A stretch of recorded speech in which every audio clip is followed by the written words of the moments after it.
پھر دنیا کے اعتبار سے جو بڑے ہیں ان کے پاس جانا، ان سے کچھ لینے نہیں جانا، ان کو دینے جانا ہے۔ تو کیا دینے جانا ہے؟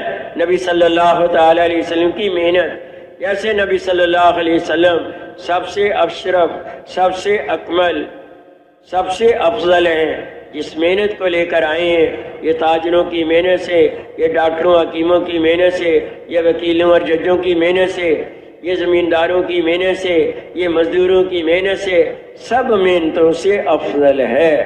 صبح صبح جا رہے ہو نماز کے فوراً بعد تو مسجد میں سے کوئی چیز لیتے ہوئے جاؤ، کوئی بسکٹ، کوئی کھجور کھا لو، رات کی بچی روٹی کا ٹکڑا کھا لو، خدمت والوں نے کہوا وغیرہ بنایا تو وہ تھوڑا سا لے لو، تاکہ ہمارے وام و گمان میں یہ بات نہ آئے کہ اس کے پاس جا رہے ہیں، چائے پی لیں گے، ناشتہ کر لیں گے۔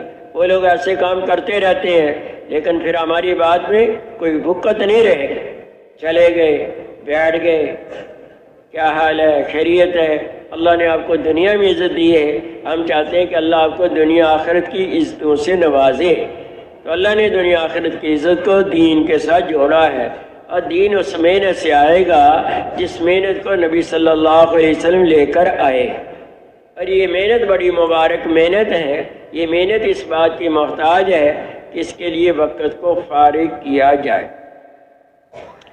اتنی بات جب کر لی اور دیکھا توجہ دھیان سے بات سن رہا ہے تو آگے بات کرو، لیکن کبھی وہ چھوٹے بچے پوتے نواسے کے ساتھ کھیل رہا ہے، کبھی موبائل کے ساتھ کھیل رہا ہے، کبھی ملازم کو بلا رہا ہے، کبھی بیٹے کو بلا رہا ہے، کبھی دائیں کبھی بائیں دیکھ رہا ہے، تو اس سے کہیں کہ آپ تو بڑے مشغول ہو، کوئی وقت بتاؤ، اس وقت ہم آئیں گے پھر آپ سے بات کریں گے۔ نہیں آپ بات کیجئے، آپ کون سا فلسفہ بیان کر رہے ہو، میں سن رہا ہوں کان سے۔ نہیں آپ تو سن رہے ہیں، یہ بات ایسی نہیں ہے کہ جیسے چاہو سن لو، یہ اللہ رسول کی بات ہے، یہ بڑے کی بات ہے، توجہ دھیان سے سنو گے تو سنائیں گے، نہیں تو کسی اور وقت میں سنائیں گے، تاکہ اس کے اندر بھی بات کی اہمیت آ جائے۔ باقی یہ بڑے کی بات ہے تو بڑے کی بات کو توجہ سے سننا چاہیے یا نہیں سن رہا تو کوئی بات نہیں، اس وقت بات نہیں کرنی، پھینک کر نہیں آنا، اس کو بات سمجھانی ہے، اب وہ بھی سمجھے گا باقی بڑے کی بات ہے جی کہ آپ بات کریں۔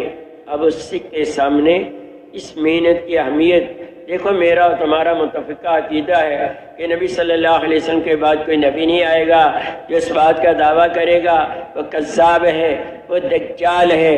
نبی والا کام ہمارا کام ہے، پوری امت کو یہ محنت امت مسلمہ کو دی گئی ہے۔ نبی کا نائب ایک فرد نہیں ہوتا، ایک جماعت نہیں ہوتی، پوری امت ہوتی ہے۔ خود نیک اعمال کرنا، دوسروں کو نیک اعمال کی دعوت دینا، خود برائی سے بچنا، دوسروں کو برائی سے بچنے کی دعوت دینا، اس سے یہ امت پہچانی جائے گی۔ مال رکاوٹ نہ بنے۔ سیدنا سلیمان علیہ السلام بادشاہ بھی ہیں اور نبی بھی ہیں، اور ان کی بادشاہت نبوت کے کام میں رکاوٹ نہیں بنی، ہر حال میں نبوت کا کام کیا۔ یوسف علیہ السلام نبی بھی ہیں اور وزیر بھی ہیں، اور ان کی وزارت اس کام میں رکاوٹ نہیں بنی۔ عبد الرحمن بن عوف رضی اللہ تعالیٰ عنہ بہت بڑے تاجر، لیکن ان کی تجارت نبی کی محنت میں رکاوٹ نہیں بنی۔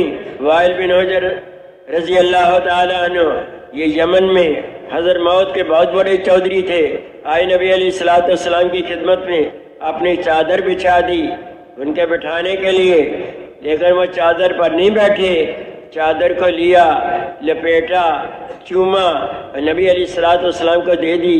نبی علیہ السلام خوش ہوئے اور اس کے لیے دعا کی۔ تو پہلے دوسی رضی اللہ تعالیٰ قبیلہ دوس کے بہت بڑے سردار، خیبر فتح ہوا، 70 یا 80 قبائل کو لے کر آئے، سارے مسلمان ہو گئے۔ ابو ہریرہ رضی اللہ تعالیٰ عنہ ان کی وجہ سے مسلمان ہوئے۔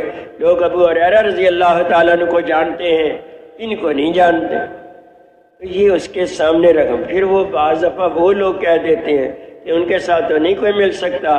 نہیں، اللہ کا فضل ہے، اللہ کا کرم ہے، اس دور میں بھی بڑے بڑے اسپیشل ڈاکٹر اور کارخانوں کے مالک ملک میں سال لگا لیا۔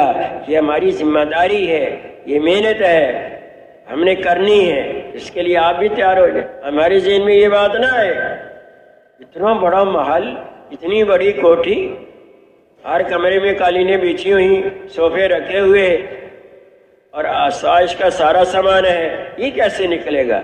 یہ کیا نکلے گا؟ اس سے بڑے بڑے نازک نکلے، سیدنا محمد صلی اللہ تعالیٰ علیہ وسلم نکلے، ایک ایک کے پاس گئے، اے عتبہ کلمہ پڑھ لے، اے شیبہ کلمہ پڑھ لے، اے فلاں کلمہ پڑھ لے، کامیاب ہو جاؤ۔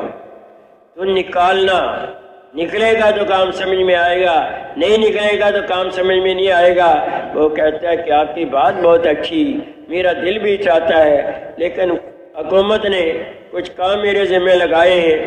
کوئی بات نہیں، بیٹی کو بھیج دو، بھائی کو بھیج دو، ملازم کو بھیج دو، تاکہ صحیح کام سیکھ کر آئے اور اس کے سامنے رکھے اور یہ اللہ کے راستے میں نکلے اور اس کی زندگی میں تبدیلی آئے اور یہ اللہ کے غیبی خزانوں سے استفادہ حاصل کرنے والا بن جائے اور اللہ اس کو دنیا آخرت کی کامیابی سے نوازے۔ کریں گے انشاءاللہ۔